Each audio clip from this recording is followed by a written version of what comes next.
So, update on the Grom.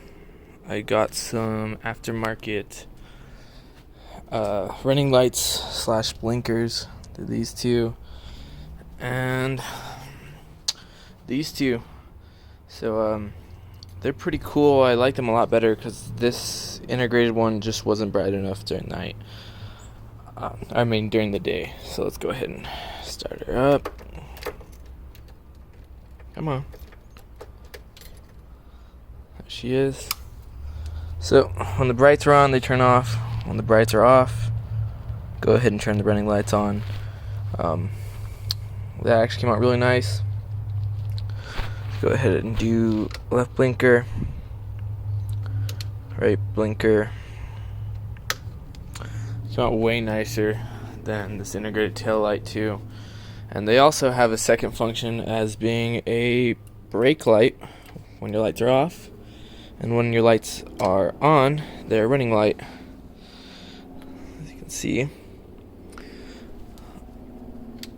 And there they are, so much brighter than the integrated little linies that was up there. Still need to change the there's a little plug that you plug in to change how fast the blinkers go because they're a little off.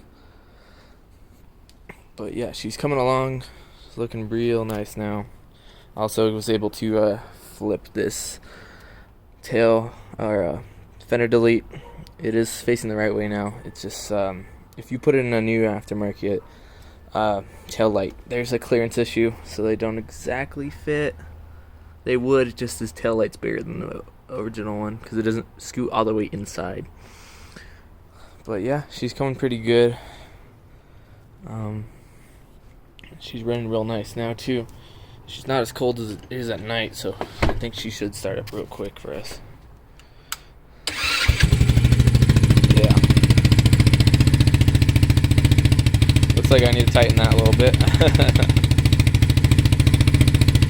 But yeah, she's running good. I also was able to get my clutch lever in there. For some reason the Grom clutch lever is a little too thick for this, so I had to just sand down this area here so you would slide real nice in there. But the update, she's coming along real good. I did order the YSS adjustable stock for the Grom. It's going to be going right there. It looks like that's not coming for a while though, so I'm not sure when I'm going to be able to put that in, but I'll definitely tell you guys how it's going. Thanks.